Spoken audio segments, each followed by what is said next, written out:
ఇది కేవలం సమాచారంగా మాత్రమే భావించండి. వైద్య నిపుణులను సంప్రదించండి. ఫర్ ఎగ్జాంపుల్ నేను వచ్చాననుకో మీ దగ్గరికి, లేదా ఎవరో వచ్చారు. వాళ్ళకి హార్ట్ డిసీజ్ ఉన్నట్టు నిర్ధారణ అవుతుంది. వాళ్ళకి ఎల్‌డిఎల్ చాలా హైగా ఉంది, బ్లడ్ ప్రెషర్ ఉంది, హైపర్‌టెన్షన్ ఉంది, మైల్డ్‌గా హెచ్‌బీఏవన్సీ కూడా చాలా హైగా ఉంది. ఎవరిని కన్సల్ట్ చేయాలో తెలీదు. మీరేం చెప్తారు? For example wear do you start? Ma'am యూజువల్‌గా ఫస్ట్ పేషెంట్ కార్డియాలజిస్ట్ దగ్గరికే వెళ్తారు. ఇప్పుడు మీరు చెప్పిన ఫీచర్స్ ఉన్న వాళ్ళంతా. సో వెళ్ళిన వెంటనే కార్డియాలజిస్ట్ సైడ్ నుంచి ఇప్పుడు మనకి రెగ్యులర్‌గా ఉన్న అవైలబుల్ మెడికల్ మేనేజ్మెంట్ అంటాము, లేకపోతే ఇంటర్వెన్షన్ కార్డియాలజీ అంటాము, లేకపోతే సర్జికల్ మేనేజ్మెంట్. అలా 3 విధాలుగా వెళ్ళిపోతారు.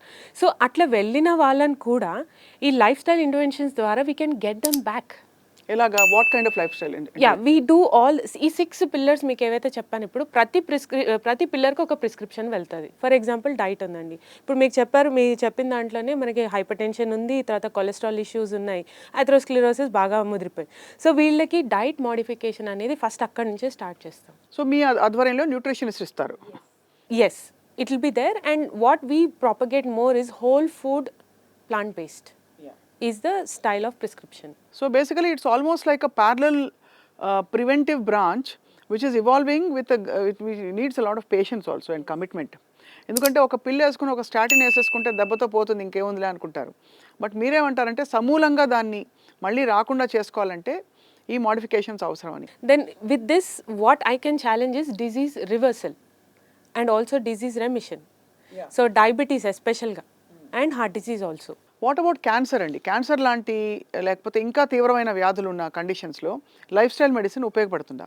డెఫినెట్గా పడుతుంది మేడం. ఎందుకంటే to bring the disease into remission, కంట్రోల్కి తేవడానికి చాలా ఖచ్చితంగా ఉంటుంది.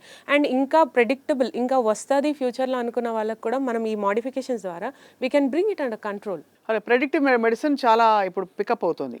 అంటే ఇప్పుడు కాకపోయినా 5-10 ఏళ్లలో నీకు ఏ వ్యాధులు వచ్చే అవకాశం ఉంది, అది రాకుండా ఎలా చేసుకోవాలని చూసుకోవచ్చు. ఎంత ఫ్రీక్వెంట్గా ఒక లైఫ్ స్టైల్ ఎక్స్పర్ట్ దగ్గరికి వెళ్ళాల్సి ఉంటుందండి?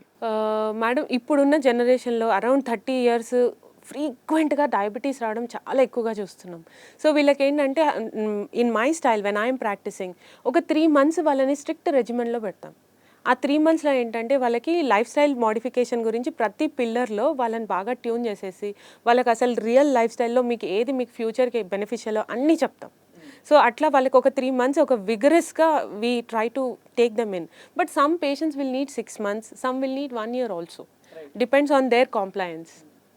కానీ టిపికల్గా అంటే ఇలాంటి ఒక ఎలాబరేట్ సిస్టమ్ విచ్ ఇస్ అంటే ఇట్స్ నాట్ న్యాచురోపతి కాదు, ఆయుర్వేద కాదు, ఏదో న్యూట్రిషన్తో చేసిన ఇది మోడిఫికేషన్ కాదు. It's scientific evidence based. అంటే ఇవన్నీ సైంటిఫిక్ కాదని కాదు, but you actually follow evidence based protocols, అంతేనా?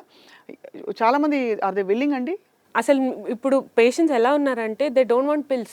అదే గమనిస్తూనే ఉంటాం, ప్రతిసారి పిల్లు యాడ్ అవుతూనే ఉంటుంది ప్రిస్క్రిప్షన్లో. మరి ఎందుకు పేషెంట్స్ బాగా అవ్వట్లేదు అని అంటే వాళ్ళు తీసుకోరు. సగం మంది we do have patients who are very కాంప్లయంట్.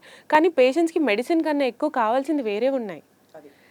వాళ్ళ మెంటల్ స్టేటస్ని కౌన్సిల్ చేసేది, వాళ్ళ స్ట్రెస్ లెవెల్స్ తగ్గించడానికి వాళ్ళకి సజెషన్స్ కానీ, తర్వాత వాళ్ళకి ఎక్సర్సైజ్ గురించి చెప్పడం కానీ, ఇవన్నీ కావాలి వాళ్ళకి. ఇప్పుడు ఫర్ ఎగ్జాంపుల్ నిన్న మొన్న చూసాం మాగంటి గోపీనాథ్ గారు, చాలా ప్రముఖ లీడర్ ఆయన.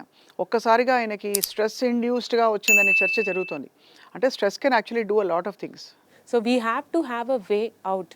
అంటే ఈ లైఫ్ స్టైల్ మెడిసిన్ ద్వారా మేడం ఇప్పుడు ఏంటంటే మనకి రూట్ కాజ్ అనేది మనం ట్రీట్ చేస్తాం.